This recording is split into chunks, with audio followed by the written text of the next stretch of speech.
استهتاري بالدراسة قلب لأكبر مأساة في حياتي. أنا سمر، من وأنا طفلة لا بحب الدراسة ولا هي بتحبني. اتولدت في أسرة ميسورة الحال في الوقت ده. بابا كان بيشتغل في التجارة، أعمال حرة يعني، وأنا كنت البنت التانية آخر العنقود. كنت دلوعة البيت والكل كان بيحبني وبيخاف على زعلي، ورغم كده بابا كان مهتم بموضوع التعليم ده لأنه ما كملش تعليمه، وكان نفسه أنا وأختي نكون العوض. بس أنا كنت بميل للعب أكتر وبحب التلفزيون والمسلسلات وكده يعني. كنت دايما اقعد انا وماما عشان تذاكر لي نص ساعه بالعافيه، ودايما كان صوتها مسمع الجيران بسببي. صراحه الست عانت معايا كتير، بس برضو ما كانش بيبقى فيه فايده. عمركم شفت حد سقط في تالتة اعدادي؟ الحد ده يبقى انا، والله. والمدرسين نجحوني شفقه.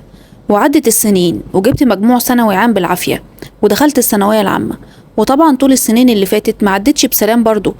كان لازم اثبت فشلي بماده ولا مادتين كل سنه. واكيد عايزين تعرفوا كان رد فعل اهلي ايه. زي ما قلتلكوا، كنت اخر العنقود، فما كانوش بيحبوا يزعلوني. ده انا حتى افتكر في كل مره كنت اسقط فيها بابا كان بيجيب لي علبه شوكولاته او ياخدني يفسحني عشان نفسيتي يعني ما تتاثرش. والله. المهم دخلت ثانوي عام، ولقيت قدامي كيمياء واحياء وفيزياء ومواد غريبه كده. جميل، بس انا ماليش خلق للكلام ده. ابويا صراحه ما قصرش معايا في حاجه من دروس واكل وشرب، غير اني ما كنتش بعمل حاجه في شغل البيت. عيشه ملوك يا جماعه. بس برضو ما كنتش بمسك كتاب، وحتى لو مسكته فبتكون ماما داخله تديني اكل او عصير، او بابا جاي يطمن عليا. قله ضمير اوفر يعني. ده غير بقى الدروس، كنت بدفع الصراحه. انا ما بقبلش فلوس حرام، بس ما كنتش بحضر، نادرا لما كنت بروح. هتسالوني طيب كنت بتعملي ايه في الوقت ده؟ كنت بقعد في المواصلات رايح جاي، وممكن ادفع الاجره مرتين او ثلاثه لغايه ما وقت الدرس ينتهي. ساعات كنت بخرج انا واصحابي، لكن ان حل الفلوس اهلي واحضر الدرس واستفاد منه، نو واي. فضلت كده لغايه ما شهر الامتحانات جه، وبدأ الموضوع يدخل في الجد، وحسيت اني ضيعت وقت كتير. بدأت أقرأ المواد لأول مرة واكتشف ايه اللي فيها، وطبعا الوضع كان سيء جدا.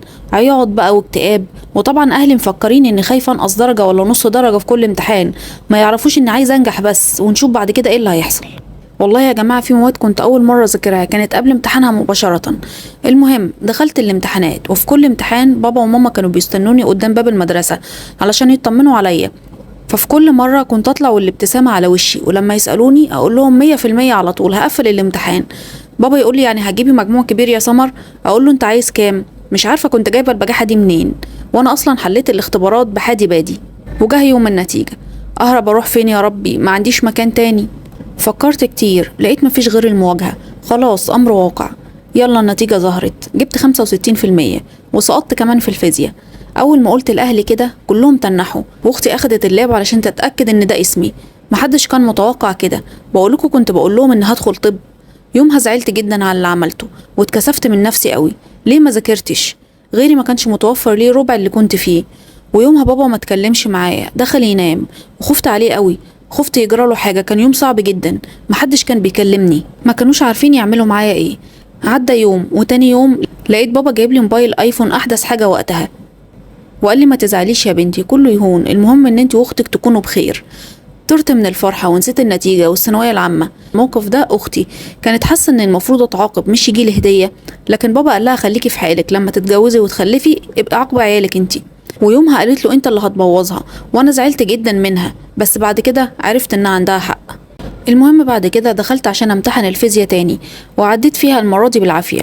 جبت النص بالظبط، والمجموع اترفع ل69. وجه وقت اختيار الكلية.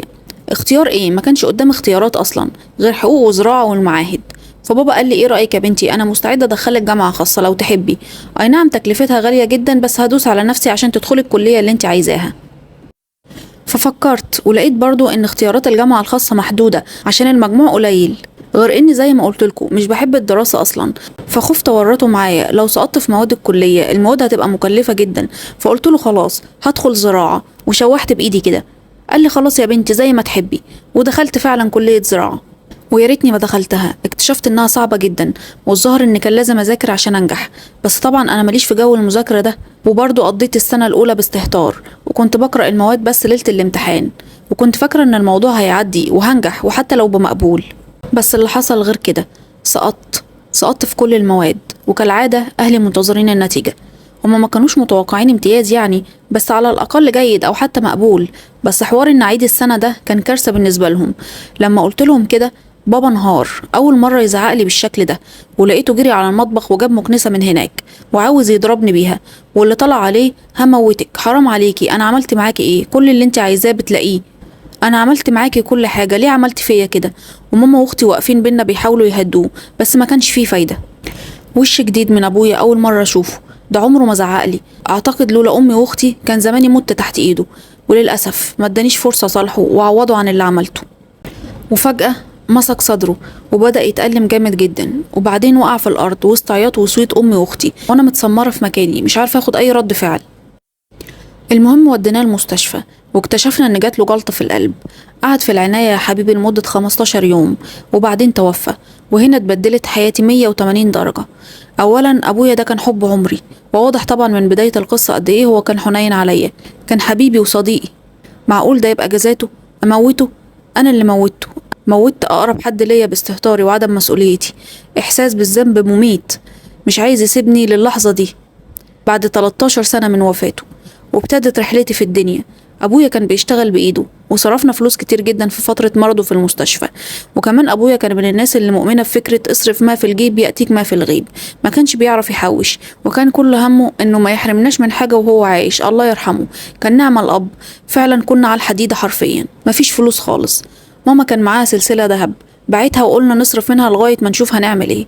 اختي الكبيرة كانت اتخرجت وبتدور على شغل، وفعلا الحمد لله ربنا كرمها واشتغلت في شركة كويسة، وبقت هي اللي تصرف وتحملت مسؤولية البيت.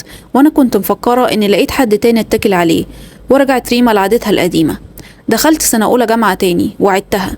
صحيح نسيت اقول لكم ان دخلت زراعه انجليش، فكانت بمصاريف، كانت ب7000 جنيه في السنه. فاتفقنا ان اختي هي اللي هتدفعهم، ووعدتها ان اذاكر. وطبعا وقتها اديت لها كلمه كده وخلاص عشان تدفع. وبعد سنه اولى طلعت بمادتين، بس يومها ما لقيتش اللي يطبطب عليا زي كل مره. لقيت اختي وجت قالت لي كلام خوفني جدا. قالت لي دي اخر فرصه ليا في التعليم، هما المادتين دول لو ما نجحتش فيهم وعديت سنه تانية مش هتدفع مصاريف الجامعة تاني. وقالت لي ان انزل اشتغل واجيب تمن المادتين دول، هي مش هتدفع اكتر من ال7000 بتوع الجامعة. كنت فاكرة انها بتذلني وقتها، بس طلعت بتربيني عشان اتحمل المسؤولية واعرف قيمة القرش. وفعلا بعد غضب وعياط وكلام ضدها لماما استسلمت في الاخر ونزلت ادور على شغل. كان الموضوع صعب جدا عليا، هشتغل فين بس ولا اعمل ايه؟ انا واحدة الاكل كان بيجيلها على سريرها. المهم فكرت وقررت اني اشتغل في صيدلية في فترة الصيف عشان ادفع فلوس الملاحق واساعد في مصاريف جامعتي. لفيت في اماكن كتير جدا، وفي الاخر لقيت صيدلية وافقت انها تشغلني عندها. اتمرمطت يا جماعة، كنت شغالة خدامة عند صاحبة الصيدلية، مش مجرد مساعد صيدلي بيبيع وبس. مسح وكنس وتنظيف أرفف ورص أدوية وجرد، حتى كنت برش مية ساعات قدام الشارع. ده غير طبعا التعامل مع الناس. اللي اشتغل في المجال ده هيبقى عارف انا قصدي ايه، وكل ده مقابل 500 جنيه بس. وكنت فرحانة بيهم في وقتها، وما كنتش بقول لاهلي عشان ما يزعلوش. قلت اصبر شويه لغايه ما اجيب فلوس المادتين، وبعد التخرج يحلها حلال. وبعدين اهي فتره الصيف بس جت الدراسه. من بدايه سنه تانية قررت اني اذاكر وانجح، لاني كنت خايفه من رد فعل اختي. وهنا اكتشفت حاجه، اكتشفت اني بعرف اذاكر. ومش كده وبس، ده انا كمان نجحت في سنه تانية بجيد جدا، متخيلين؟ وتالتة ورابعة عدوا بسلام الحمد لله، وجبت تقدير جيد جدا في ال4 سنين. واخيرا اتخرجت وفرحت اهلي. اختي وماما جابولي تابلت هدية التخرج، كان اكتر هدية فرحت بيها، هدية نجاحي. احساس جميل جدا، بس كان ناقص ابويا، كان نفسي يشوف اليوم ده، كان هيفرح جدا والله، الله يرحمه. حبيت احكي لكم قصتي علشان اقول لكم انكم تقدروا تعملوا اي حاجة وكل حاجة، بس انت حاول، وخد بالك ان اي غلطة في حياتك انت الوحيد اللي هتدفع ثمنها. انتهت القصة.